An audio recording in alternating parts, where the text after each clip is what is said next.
Now we have a panel round on financial technology.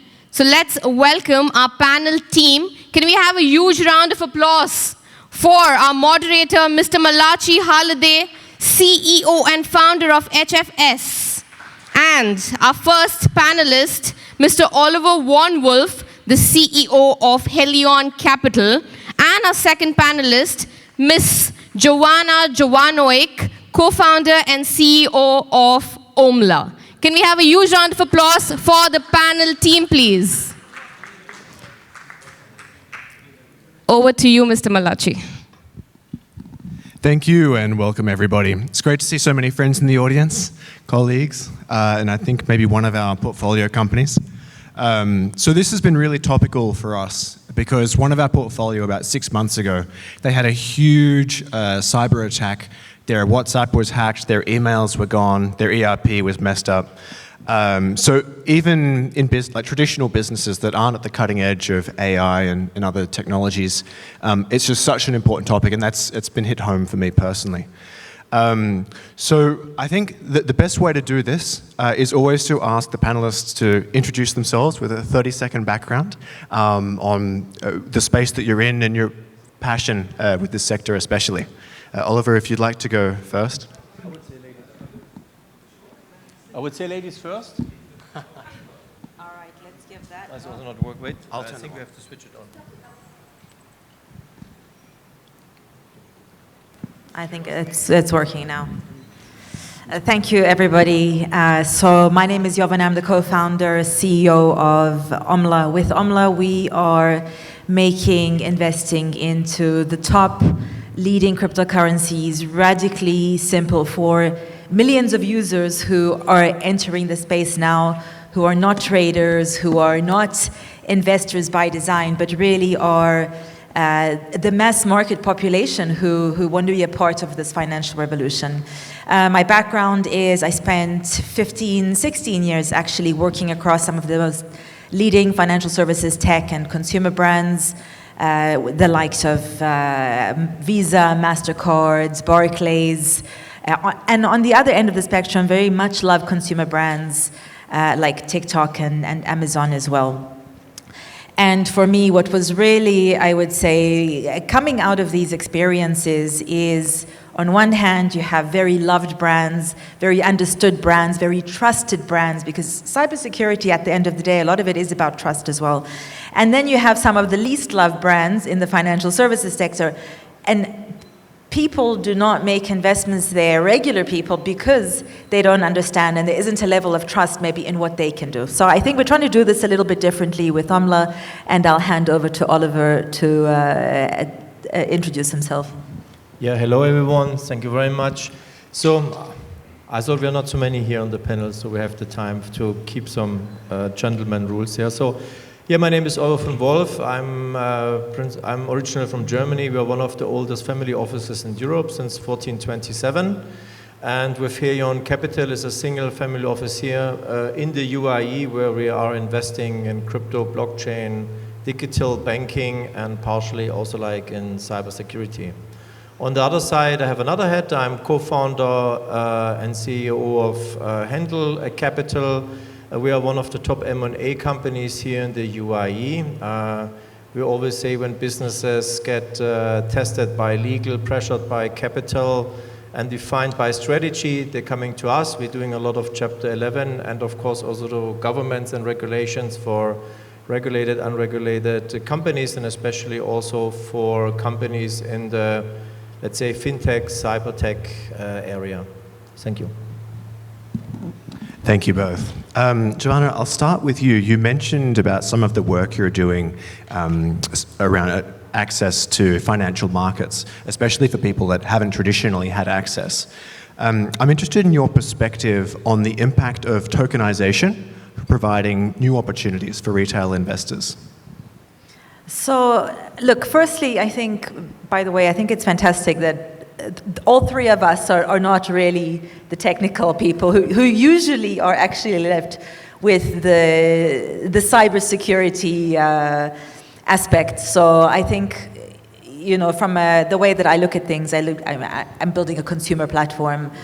And ultimately, that really has to penetrate and permeate every single aspect of the business, whether it be the technical side, whether it be marketing and the way you communicate with your customers, the way that you even shape and develop your products. And regardless of what those products are, maybe those products could be tokenization. We don't offer tokenization on the platform. I think that's still something that is a little bit too much of a stretch for people who are really entering the space now. But what I will say, and I think relates to that point, is how do you essentially look at, and not just look at your customer, but really obsess and understand the very essence of your customer, regardless of what section or which part of the fintech space you're in, whether it be tokenization, whether it be an investments, whether it be something a bit more technical related, and understand what is it that my customer really understands about this experience or understands about this domain. So for me, my customer, maybe they're digitally savvy, they use other products like maybe they use Netflix or Amazon, etc., but they're not necessarily financially savvy. And for them, that's already a big black box. So how do we make things a little bit easier for these people? Because cybersecurity is a push and a pull. So there's the hard side of cybersecurity, which is the things that you can do as your platform and encryption and preventing phishing attacks, etc. But then there's the soft side of things. So how do you make people also be able to enable and protect themselves? So how do you add things maybe from a communications perspective? And actually one of the things that we do, because our audience primarily Gen Zs and younger millennials, they spend all of their time on platforms like my ex-employer, TikTok. They spend 3 hours a day there, right? So how do we use that as a tool to not just educate them, but entertain them? So how do we make actually content about security interesting, that they would actually stop and watch it and actually in that way protect and enable themselves to be a little bit more in charge of what they're doing. Thank you. And you mentioned security a few times there. There's financial security, digital security, especially in the space where you're bringing new entrants to the market. You said they're not necessarily as financially literate. Perhaps they're coming from, whether it be lower socioeconomic backgrounds, maybe they're just not so digital. For a lot of go-to-market strategies in this industry, people have been using LLMs to handle their customer service. And you mentioned that's a really big part of what you've had to innovate on and focus on with your business to serve them. And people are using LLMs to cut costs and really scale their marketing. Do you also see people using LLMs applied on the cybersecurity side? And do you see any risks in using LLMs or AI technologies in a cybersecurity capacity? Actually, I think this is a really big topic that I think a lot of people don't really understand is already happening in the background. I mean, I've mentioned I've done a lot of work with Visa and MasterCard, so actually a lot of what they do is to analyze how are you using your phone, is it the way that you usually use your phone, etc., to make sure that you're essentially fulfilling the patterns. And I think this is great for cybersecurity because as a customer, you don't really feel it. You don't have to take those stupid capture things to prove to a robot that you're human. So I think the easier that you can actually make that experience for the customer, the less friction that you can add. And I think this is the big benefit actually that AI can bring, is it can do a lot of analysis in the background that just a group of people, whether that group is 100, 1,000, there's always a limit to how much human capacity can do within the limited amount of hours that we have. So actually, I think the AI side of things will really be able to reduce a lot of the friction that we currently don't have as it progresses. Thank you. For those in the audience that don't know Oliver, it would have taken me 30 minutes to introduce him properly. But one of the things that you touched on in your interests are digital banking. And it's an area that you're, as a family office, you're quite interested in. Are you seeing the same implications for digital banks here in the UAE or elsewhere when it comes to cybersecurity risks, bringing in LLMs or smart technologies into that cybersecurity? Or are you seeing it's the same old, it hasn't really been affected? Well, I believe that that was the reason why I sold the hedge funds a couple of years ago, because I believe the VC model is broken.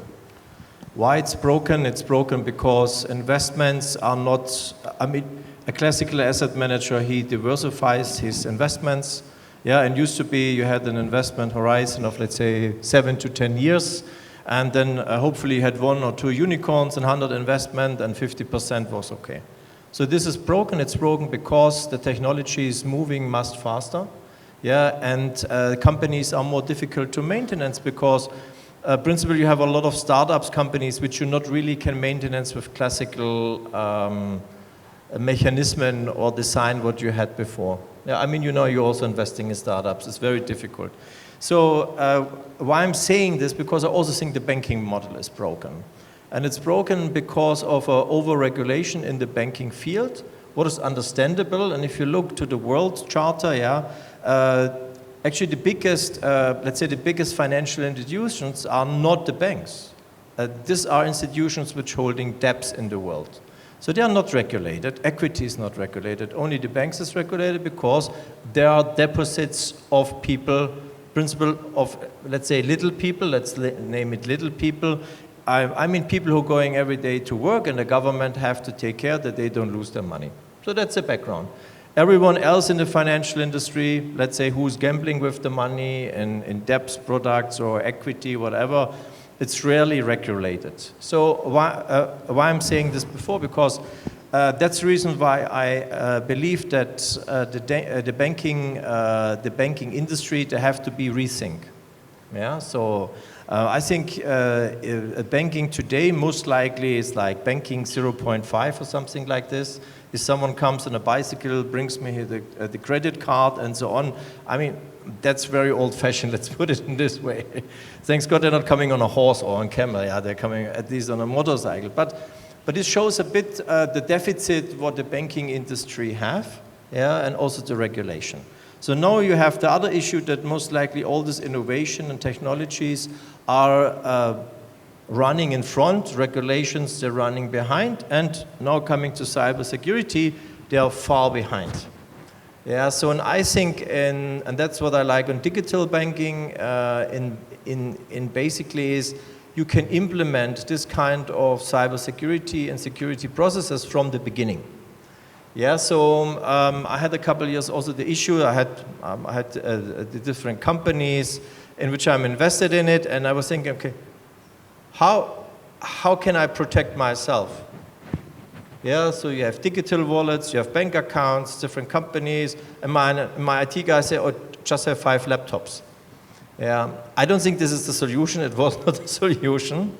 But this comes to the point down. Yes, I think AI will definitely change a lot of industries massively. But also what we heard in the panels before, there must be a borderline, or there must be a kind of border where the government especially should not step over.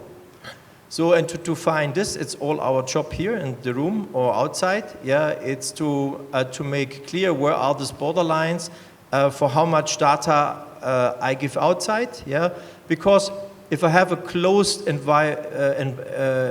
enclosed environment, yeah, no one can enter. Yeah, but you have principally always 3 components.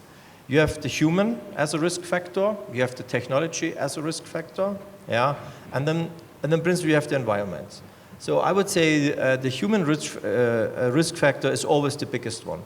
So in one of our DeFi trading companies, yeah, we had a very high standard on cybersecurity, everything, but one of our employers was stealing principal money out of the wallets. So how you can control this? Yeah, and this is very difficult. You can make different strategies for this. You can control and so on. So the risk is always for me on a human side. Yeah, and because of the most big corporates, which were also like advising in many fields. Yeah, we have been sorted over 900 disputes in the last 10 years.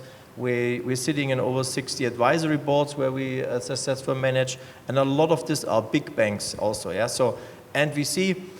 It's the mindset of the people, yeah, from the ones, either they are very ahead of the time, or they were far behind. And we had this question before in one of the panels, I think it was from the gentleman here, that he said, okay, how to protect this if I come to the airport, yeah? And principle, I start in the gate, and before I move out, yeah, the government have everything, bank accounts, penalties, driving too fast, or whatever is said they're included, yeah? So what kind of information we want to give, because this is principle where we can get attacked from outside or from inside. Yeah, and this is something where I think this to put in a government and a kind of regulation will be a difficult part, because on the one side people want to keep their freedom, and I think that's very important for all of us, yeah, that we have freedom to invest, freedom to do our own decisions, yeah, and on the other side, how much protection is needed to take the risk factors out. One of the points you made was about the three primary risk points, humans, and the environment one was the one that I really wanted to drill into, because that's the one that's controlled by, or at least influenced by regulations. Do you see open banking in the UAE taking more and more effect? Do you see that the regulations top-down affecting how banks interact with fintechs, for example? Is that going to increase cyber threats? Is that going to decrease cyber threats? Yes, of course, but it's always very difficult to, principle as a regulator, you can only react, you cannot really act. And I think what Dubai did in the past very wisely, if you see, for example, the digital assets, the virtual assets regulation authority, VARA, yeah, so how they have been got established. And I think they did this very nice. So free, they had an open market, they let everything run principally. I built up the DMCC Crypto Center with Ahmed bin Sulaim, so we incubated the first 600 to 800 companies. We built all the regulations around here in Dubai, the first one, and then principally we saw how, let's say, VARA as an authority moved from central bank to DWTC, from DWTC to another authority, from there then finally they set up VARA. Now if you look to VARA has been regulated around 40 companies, yeah, but that's not the point. It's not about how many companies is regulated, and this is what people don't understand. The question is, how many trillions of dollars have been moved monthly through these regulated companies? And that's over $1 billion every month. There might be only 40 regulated companies, but the volume is huge, yeah? So, and I think, and this is a very good example, I think how regulation works here in the UAE compared to Europe. Yeah, Europe is, we forbid, we don't want, immediately shut it down. I just got the letter from Coinbase, we're closing your account, and if you don't sell before, yeah, or transfer your crypto, it's going now in an e-wallet in December. So principle, they already digitalize everything, and they put me in a prison that can move my money freely anymore. So here in the Dubai, they go a different way. So the principle try to regulate things to protect customers. And I think that's the exactly right way how to do it. So it's very top-down, and from a consumer level, from an individual level, we can get a lot of confidence that at least the regulations are there. But at the same time, you know, we hear so many competing narratives, and I think the next question, Jovana, is for you. When you're onboarding customers that were already a little skeptical of banks, but perhaps maybe even more skeptical of new fancy fintechs and apps coming along, how do you approach the exercise of building trust? Is it more education? Is it more demonstration? Yeah, so I think you're very right that, as you said, I think there's a lot of mistrust around banks, particularly in this region for a number of reasons, right? We have a lot of expats in the UAE who come from other countries in not just the Middle East, but who've got less stable economies. And yes, things are a lot more stable here, but that doesn't mean that they're very stable outside. Now, I think we have to really consider the context also that we live in the wider Middle East, North Africa market, and that is that actually 70% of the population is below the age of 35. That demographic believes in apps. In fact, they spend their entire lives on apps. So actually, something like a fintech, digital wallets that make things a lot easier, that speak their lingo, actually, from a behavioral economics perspective, they speak your language, they speak in a way that you understand. And something that we really try to do is not just create content and communications in local dialects, not using the jargon that you would hear from traditional financial institutions, but really distilling it into the language that people on the street speak, because this is something that actually builds confidence among Gen Zs when they look at something like a communication from a bank. It's got all of this jargon, or even from more traditional digital assets, by the way, they speak about terms that these people have never really ever heard. It may as well be in Chinese or another language that they don't understand. So how do you actually make that experience maybe feel a little bit more like the apps that they are used to? So maybe they're not going to go on an exchange, but if you can make something feel like Amazon, like Spotify, like Hangami, and the apps that are familiar with an ecosystem, actually, that from a consumer experience perspective builds a lot of trust, because suddenly they feel like, oh, I'm not excluded, I actually know what I'm doing, and if I know what I'm doing and I'm empowered, actually that puts me in a very different position as a customer. And then it's your responsibility as a FinTech to really make sure that you are the one who have the hard parameters in place. So enable people to really understand what they're getting into. Enable your product also to do the same. So one of the ways that I would say we help de-risk customers is we don't have 10,000 coins on the platform. Currently, we only have Bitcoin, Ethereum, and Solana. These are the strongest signals that governments, biggest financial institutions are investing into globally. So we actually don't want to put in front of our customers something that is a little bit sketchy or shady or a bit too volatile. So I think you can do that from a product perspective. And this is why I say security and the wider cybersecurity space is not just that hard part, but it really goes into every single aspect of your business, from the communications to the technical side, to the way that you build and even shape your products.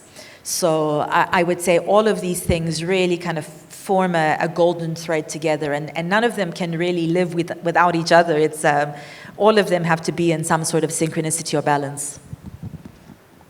I would like to add there something. I mean, the main issue what we're facing is a trust issue. Yeah, people don't trust their governments anymore, and the governments, they don't trust the people anymore. Yeah. So at least if I look to Europe, we have the situation there. So, and blockchain, of course, gives on the one side a lot of confidence about the security and all these possibilities, what it brings as a technology, but it's a technology. So we heard this today, and the question was from one of the panelists before was why blockchain got not so adopted like AI. It's very simple, because blockchain never had this innovative part. Blockchain is old. It's a 50, 60 years old technology used for accounting, and now just got, let's say, reinvented in some way for digital cryptography. Yeah? But principally the technology is very old. So AI on the other side got very fast adopted, because everyone, at least the big corporates, I think they can reduce massively the cost and can increase the efficiency. So my experience with this is that a lot of authorities, they work already, like, let's say, with automated systems. I don't want to name it's AI, yeah. But still, then I have to drive somewhere and have to give papers with a stamp and have to do all these kind of things. So we have not a completely chain, yeah, in digitalization. Also coming back to one of the further panels which we had was about the data, yes. Many years I was in an M&A deal involved, 2016. It's German's oldest telecommunication company. It's a horrible long name, I don't name it now. But, So they had principally two business models. One was the network and the other one was the data. Yeah? And they still thought that the value of the company is in the network. We know today's was the data. Yeah, and that's the same. So before we had this example, we have all this folder storage used to be. And today's everything digitalized. But how do we use this technology? And that's the main question. Who we want to give access to this technology? Who I want to give access to my bank accounts? Principally, no one. I don't want to share this information. It's not It's not government's business. It's not any other people's business, how much money I have in my bank account and how I spend it. So, but we're coming in this direction. This is what I mean, you know. People don't trust the government, and the government don't trust the people. Here in Dubai is a different system, and that's the reason why no one has an issue if I go to the airport and they scan me, because I'm here. I do everything according to the rules, and the government is not forcing me doing things just to get taxes out of me. And that's all about it. All this digitalization and cybersecurity, all this digital euro which is coming, digital identity in euro, is not to give people freedom. It's about putting them in a prison, make it smaller. And Dubai goes in a different way. They say, look, yes, we digitalize, but you still own your data. I don't care as a government. I just want to make your life simple and easy for me, but I don't care about it because I don't want anything from you. You are here, you're following the rules, you have a happy life. So in Europe, you're following the rules, but still you don't have a happy life because someone is hunting you, because maybe you paid one single tax too less. So, and that's, I think it's a huge difference, and that's the reason why also I think, especially the UAE, got in this pole position of digitalization, implementing AI, and doing all these kind of things. Because here I don't have an issue if any camera on the street is taking a picture of me and checking me. Because I do nothing wrong. I live free here.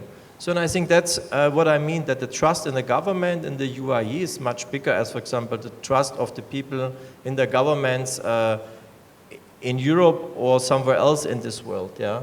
So and I think that's also one of the points why it's a good place to buy, proof of concept for cybersecurity, for AI, digitalization, because I don't have to be afraid someone is using these data against me.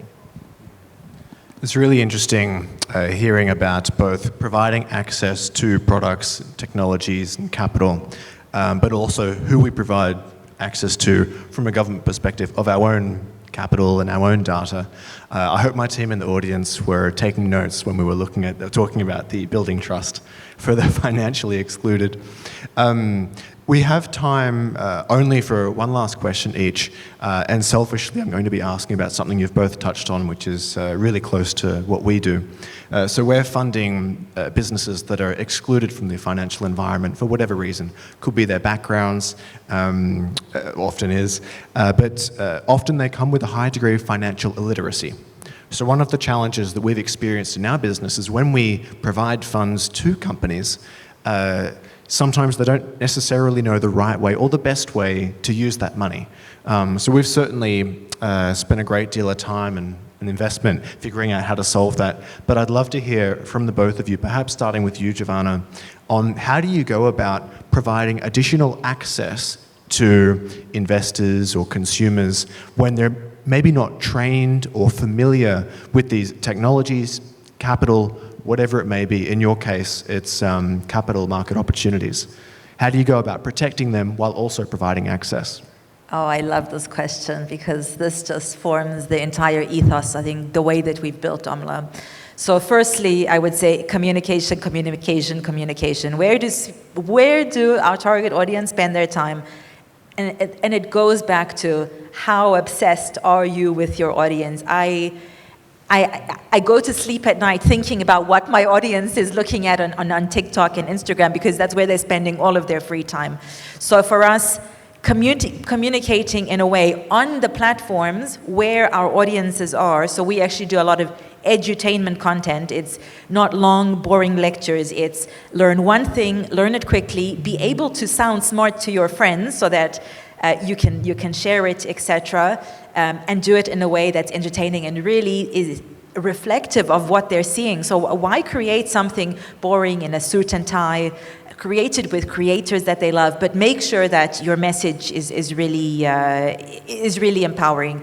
Secondly, I would say the way that we've built the product is our core product. It's a dollar cost averaging product at the core, but most people have no idea what dollar cost averaging is, and it's a language that really isn't in the sphere or the domain of where our customers speak. So we actually repackaged it to crypto subscriptions, right? It's exactly the same way of buying. You buy a little bit every single week, month.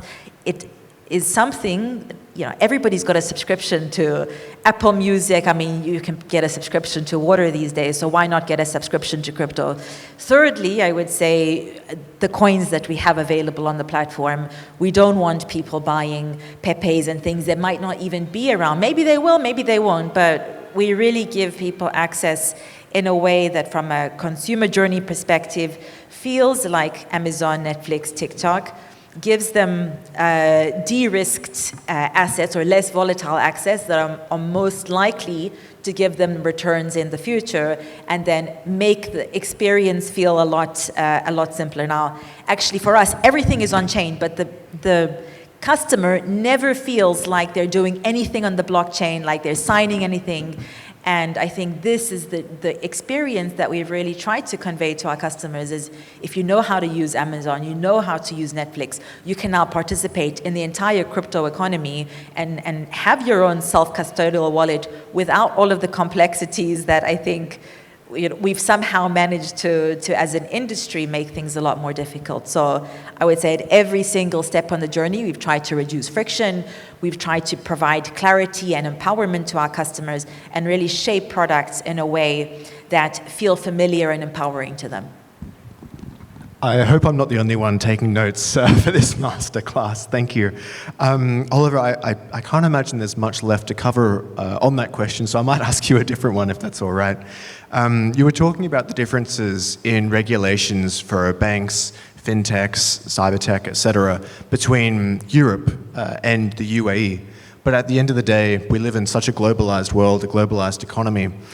Standardization across regulation is key for businesses to be able to navigate market expansion and for customers to be confident in the products they're being sold. Do you have any thoughts on the impact or the role of global regulation on fintechs, on banks, etc., as they expand globally? Well, I see this coming from my experience over like mostly 30 years in banking. I went to all the stages in Europe with Basel 1, 2, 3, 4, 5. I would say from 3 to 5 was too much, but Basel 1 was very useful. Why it was useful? It was useful because it gave a basic foundation of regulations about how customers' money is protected at banks and how banks have to act. Let's put it in a very simple way. I think we should have for cybersecurity a kind of Basel I as well, where the basics and fundamentals are regulated. So, thanks to you, you just mentioned it, people should not feel that they're using blockchain or new technologies. And it's up to the companies and to the developers of building products which are customer friendly. Today, if you are on your phone and you are going online, you also don't see if you are Etisalat or wherever. And it should be the same. People should be able using the blockchain and don't understand which blockchain they are using. So this would, for me, let's say, net kind of evolution on the blockchain, for the blockchain, to use it on a way to make it accessible for everyone. So coming back to this, I believe, yes, we would need a kind of, let's say, Basel I regulation for cybersecurity worldwide. Does it will come? I don't think so. And also, I hope it's not going the same way as by banks. It's just over-regulated and doesn't bring any advantage anymore to the customers. Also, it has always two sides.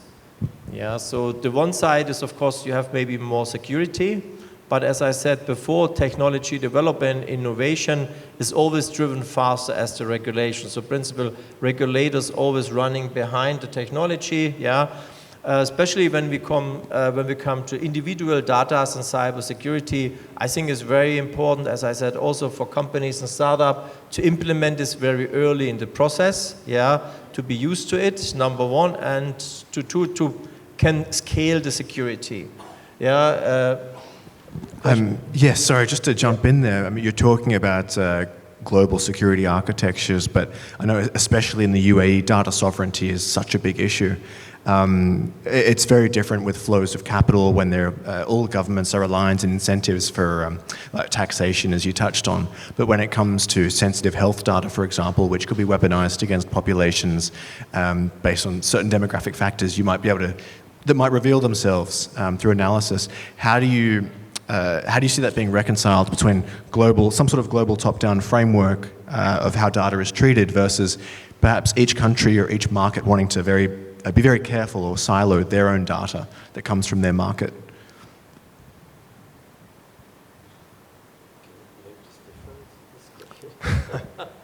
Yeah, absolutely. There's a lot wrapped up in that.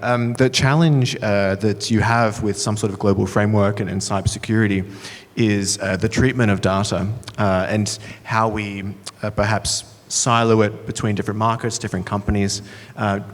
Where's the balance between data sharing so that we all learn from cyber threats, keeping it to ourselves? Yeah, now it's more clear, yes. So we have since a couple years or months is a new law that principally every government has to storage her data locally. Yeah, that's the reason why UAE start building a lot of data centers, yeah, sponsored by the national funds and other ones. So, well, I think everyone has to regulate by themselves, and this is the point. Yeah, so it's very difficult. But we just had it on the table a couple of weeks or months ago. This Amazon data centers, they were offline, and all the data are gone. So I think, but it's something what will be regulated very locally, yeah, or geographically locally, because I don't think there will be a common understanding from a global perspective for this. It's not exactly answering your questions, but I would like to keep it like this. Well, I'll add one other complexity that we have specifically when it comes to blockchain is that everything is on the blockchain and it's immutable, right? So as much as, I don't know, some law in France might want you to delete all the data, there is unfortunately just some data that's not ever going to be deletable, which is probably quite a unique problem that we have in the industry. And I think this is a way that maybe even the legislation is in some way not keeping up with technology. So someone can come to you maybe as an exchange or as a protocol in Europe and say, well, according to the GDPR, I have a right for you to delete my data. And you say, well, unfortunately, the data cannot be deleted by design, right? So an interesting paradox in the space. Yeah, and there's something else is about, let's imagine there are wrong data on you on the blockchain.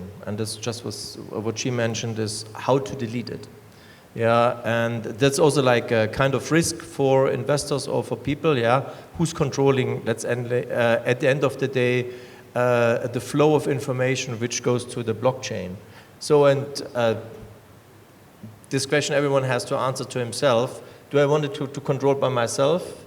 Do I want that the third-party banks or regulators are controlling this, or does the government controlling this? Yeah, but it's something, at the end of the day, we cannot decide it, we cannot stop the process, but at least we can express, yeah, our wishes, how it should or supposed to be organized, yeah.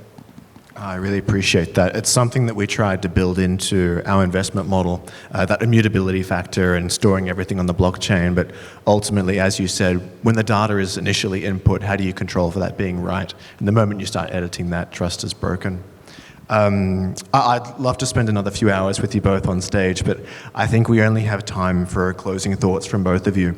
For everyone here today, whether we're investing in the space, working in the space, or just learning more about the industry, can you both please share some closing thoughts or advice you have, or where you see the market headed? Perhaps, Jovana, if we can start with you. Ladies first.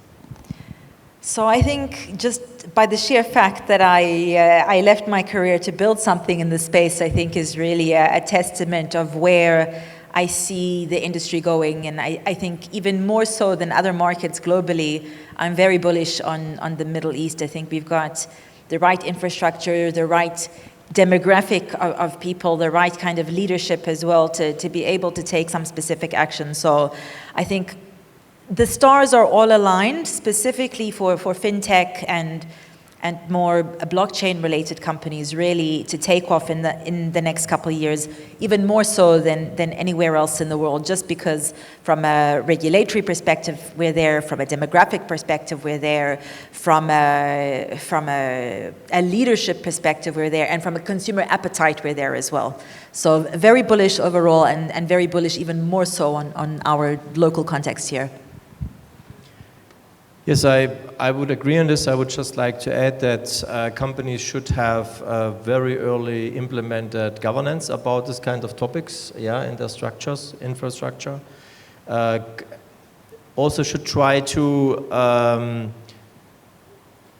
get involved very early specialists for cybersecurity and protecting data, especially customer data inside of the company, but also to protect their data for competitors, because the biggest area in cyber crimes are principal on a corporate level. It's not only, let's say, on a personal level, it's most likely on a corporate levels. This is where the most of the cyber crimes are happening. So especially, let's say, the more advanced or bigger companies from Series A up to corporates, they should be more focused on their security in their companies. Otherwise, I think I'm also quite bullish about the market here. I think they will regulate it in a way that it fits to the circumstances which are needed. But it's still a very personal topic, and everyone should take care about their data by themselves. I love that, and we'll be recommending that to all our portfolio companies as well. Well, everyone, thank you so much. It's been an absolute pleasure, and the panelists as well. Really appreciate your time. That's all the time we have for today. So, Oliver, Jovana, thank you so much. A round of applause, please. Yes, thank you, everyone. Thanks.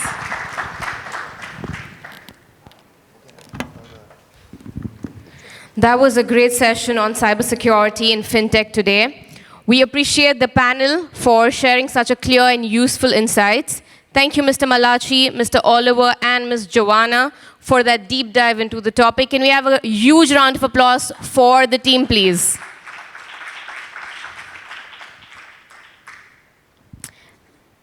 Thank you so much. All right, it's time to continue and move to the next journey into future of technology.